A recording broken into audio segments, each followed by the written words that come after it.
Okay. In front of children, you think take the handcuffs off. Nope. Probably not. Think I can't handle it? You take me out of here and put me in jail.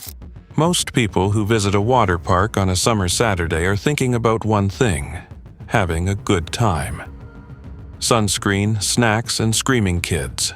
But on this particular July afternoon in Kent, Washington, the screaming wasn't coming from excited children on a water slide. It was coming from a grown man. And what he was doing in that park would send shockwaves through everyone who witnessed it that day. When officers arrived, the scene was already buzzing. Multiple people had seen something. Everyone had a piece of the puzzle. The first person they spoke to was a staff member working a nearby booth, and her reaction alone told the whole story. It's hard to know. At first we thought he was like a family member or a friend. She struggled to even explain it, because at first, nothing seemed wrong. He looked normal. He moved through that crowd like he belonged there, like he was just another dad, another friend. That's what made it so unsettling. The danger wasn't obvious, it never is. The officer gave the staff some straightforward advice. If something feels off, make the call. Don't try to handle it yourself. Don't second-guess your gut, just call. Because sometimes your instincts are the only warning system that works.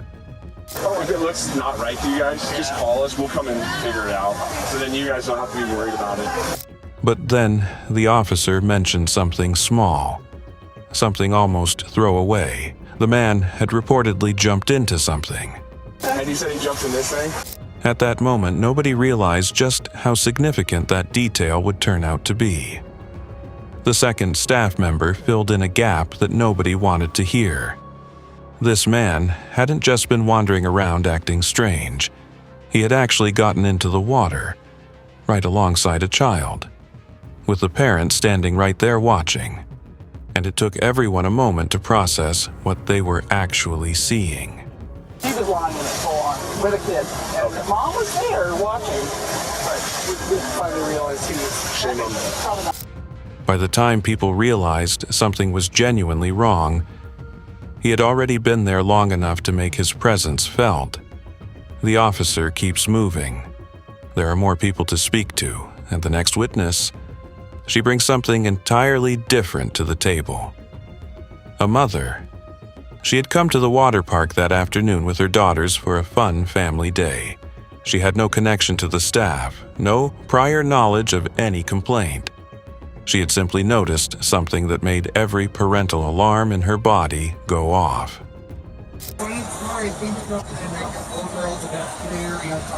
He was what? Taking the little girls into play at the water park feel very uncomfortable. Her daughters had been made to feel deeply uncomfortable. Not through anything she could easily put into words. Just a feeling. That creeping, horrible feeling that something is not right. The officer pressed her for specifics. She hadn't seen the exposure directly. Calling my daughter by her first name, which means he's listening to their conversations enough. What did you see him do? Running through the water, acting like a complete... But what she had witnessed was in some ways even more alarming. This man knew things he should not have known. Personal things. Things you only learn by watching, by listening, by paying close attention to children who had no idea they were being observed. Like he appeared to me intoxicated or something like that? Oh yeah, not all there. Running through the water, acting erratically, completely disconnected from normal behavior. The officer floated the question. Did he seem intoxicated? Her answer was immediate. Whatever was going on with this man, he was not operating in a normal state of mind.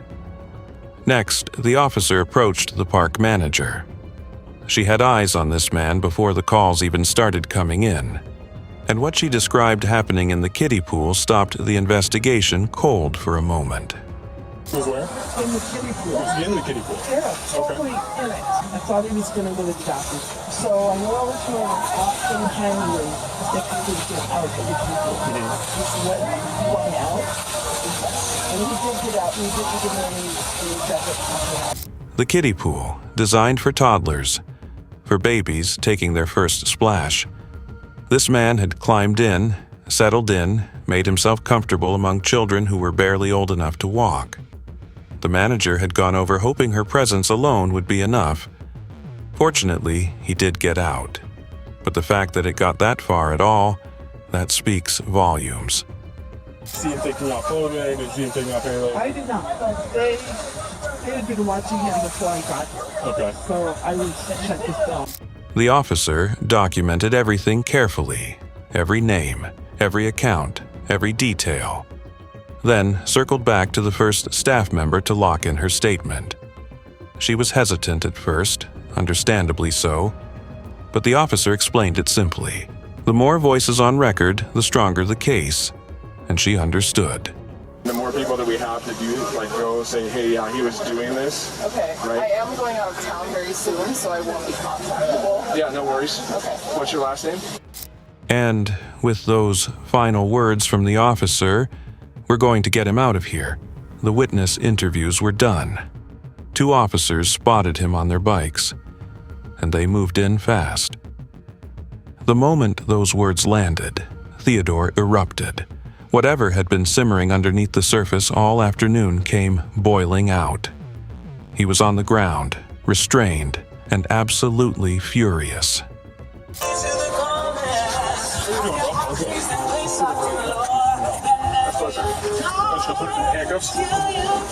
He claimed injury.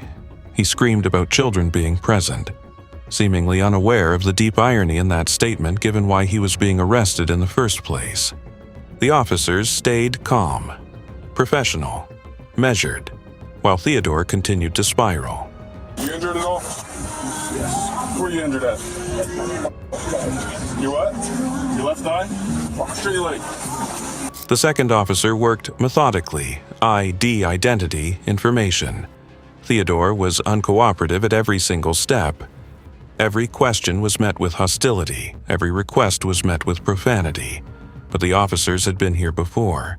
They stayed the course. And now you're doing it anyway. In front of kids.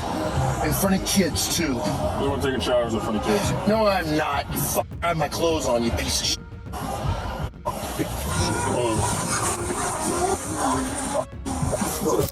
A third officer arrived with a fingerprint scanner, because Theodore still hadn't confirmed who he actually was. Within moments, they had their answer. Identity confirmed, and with that, the final pieces fell into place. This is Officer Brennan. He's going to take your fingerprint. All right, start with your right finger here, okay? Even being walked to the patrol car, Theodore kept going, cursing, struggling, making a scene in front of the very families he had terrorized just an hour before. He was placed into the vehicle. His bag was searched. Nothing significant was found inside. But the case against him was already built, brick by brick, through the words of every single person who had spoken up that day. Theodore was charged with public nuisance and obstruction of a law enforcement officer. A background check also revealed an outstanding warrant from the Kent Police Department for tampering with a fire alarm. Court records suggest Theodore has a documented history of competency complications in previous legal matters, meaning this case may have been redirected toward mental evaluation rather than standard prosecution. The full legal outcome remains unclear, but one thing is certain. On that summer afternoon in Kent, Washington, a group of strangers all did the right thing. They spoke up, they stayed, they gave their accounts. And because of that, Theodore did not walk away. Theodore is presumed innocent unless proven guilty in a court of law.